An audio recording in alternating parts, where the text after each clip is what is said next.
Figures from the Bureau of Statistics really confirm that Australia's economy is starting to slow down. So during December, there were a bit over 65,000 jobs lost during the economy, but the unemployment rate still remained flat at 3.9%. And that's all because of really strong jobs growth in the previous 2 months ahead of December. You can see what's happened to the unemployment rate going back to November 2022, when it was at 3.4%, which is the lowest level since 1974.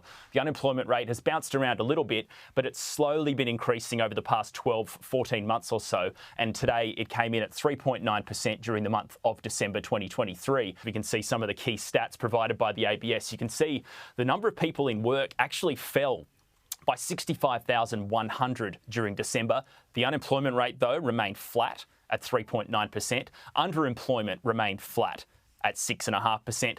The participation rate fell from a record high of 67.2% down to 66.8%. And hours worked slipped by about 10 million hours. But today, economists were expecting about 15,000 jobs to be created during the month, but instead, the figures have missed that consensus. There was a loss of about 65,100 jobs. We also saw a strong increase in part-time employment during December, and that always happens during the month of December due to people working in retail stores, department stores, things like that. So there's a lot more part-time workers in December, and we did see those figures confirmed today by the Bureau of Statistics.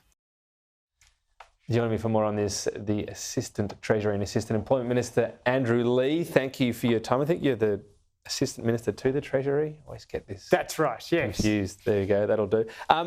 So unemployment still with a 3 in front of it. It feels like a 4 is pretty inevitable. More than 100,000 full-time jobs going. Is that going to be not the new normal, the old normal? Is a 3 in front of it unrealistic, do you think, as a permanent sort of facet of the economy? Well, Tom, it is worth recognising how strong the labour market has been under the Albanese government. Under the former government, unemployment was around 5-6% for most of their 9 years in office. Under us, it's consistently been below 4%.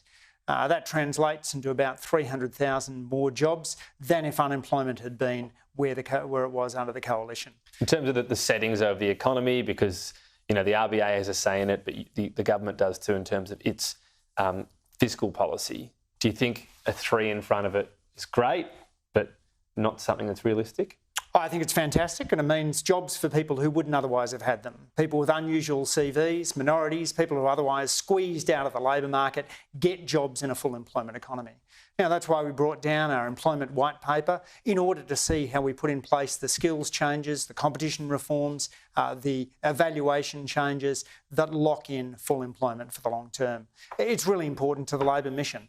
It's vital for us that we see those sustained wage changes. We've now had 2 quarters of real wage growth under the Labor, and that we see the strong employment outcomes that we've consistently seen under this government. Getting your competition hat on, Coles and Woolworths, are they too dominant, and if so, what's the evidence of it? Well, statistically, it's certainly the case that the Australian grocery sector is more concentrated than in other countries, more concentrated than the United Kingdom or the United States, for example. That's meant a squeeze on suppliers, but we also want to make sure that we're not seeing a squeeze on consumers. And that's why we've got Craig Emerson, one of Australia's top policy economists, conducting this review into the Food and Grocery Code of Conduct to make sure suppliers and consumers get a fair deal. Ultimately, though, whatever their dominance is, I think they've got 70% of the market, and compared to the rest of the developed economies, that tends to be more for 2. But the evidence, your evidence-based, has to be on margins ultimately, doesn't it? Is that what needs to be looked at? If their margins are commensurate with around the world, then, as much as it might feel like they're profiteering, they're not?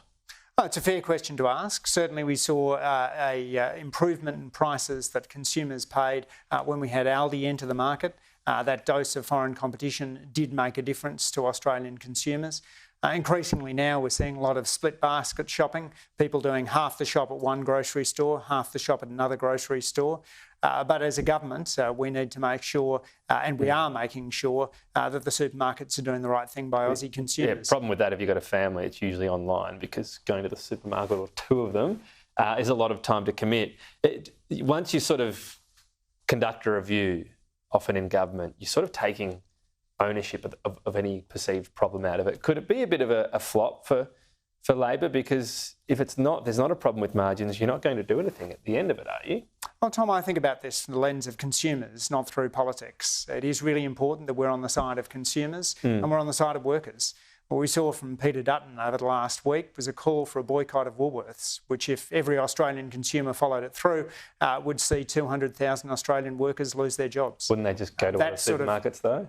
Well, you'd see... You're still buying the food from somewhere. You would have seen calamitous impacts in the economy if every Australian followed the argument of Peter Dutton. I'm not sure it's happening. Frankly, his approach is economically reckless and doesn't take into account the important competition reforms we've put in place.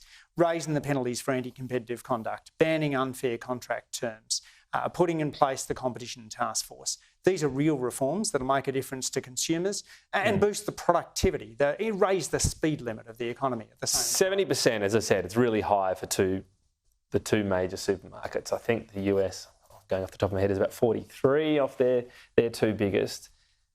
But is there anything the government can do about that? Not really, right?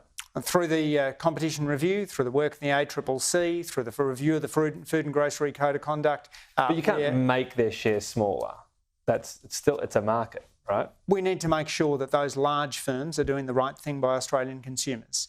And when you look across the economy, you see in many sectors, Tom, an excessive degree of concentration.